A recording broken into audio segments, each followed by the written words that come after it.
Swami was born in Andhra Pradesh, in Puttaparthi, but he belongs to the whole world. He was a universal citizen, if you may call him. You, all the beloved devotees of Bhagwan seated before me and the ones seated on the dais, we are so fortunate.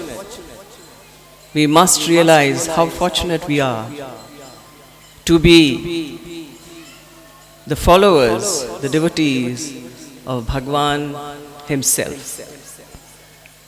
A Purna Avatara, he descended on earth 23rd November 1926. Even his birth was heralded by some unusual happenings in that small house.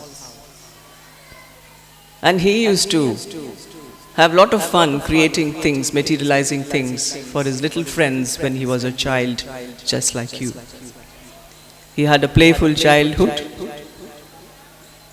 and at the age of 14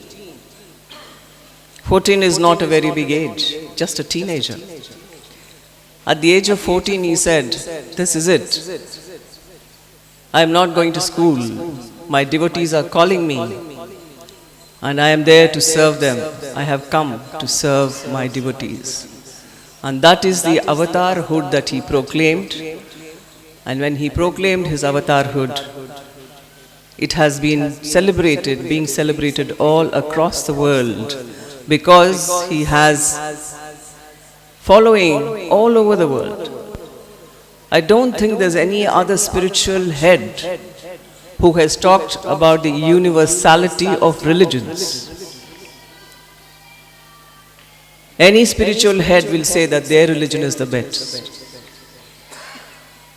The Hindu spiritual heads may say that Hinduism is the best. And Muslim would say, yes, our religion is the best. And so the Christian would say that his religion is the best. But what did Swami tell us? He has not come here to start a new religion. He has come here, taken birth to make us better human beings, to make us better Christians, to make us better Hindus, and to make us better Muslims. His language has always been, like what he said in his own words, language of the heart. There's only one religion, and there's only one caste, the caste of humanity, the religion of love. So this is how his preachings have been very, very simple. You all are here because of all the problems you have been facing in life at young ages. I want to remind you, take the example of Bhagwan Satya Sai Baba. Let's go back in time where he was born in Puttaparthi, a very, very remote village in the most backward district of Andhra Pradesh, Anantapur. Puttaparthi did not even have a proper road for even the bullock carts to ride. But Swami's glory was such, even as a young teenager, that people from all over, including kings and queens, royalty, started coming to him.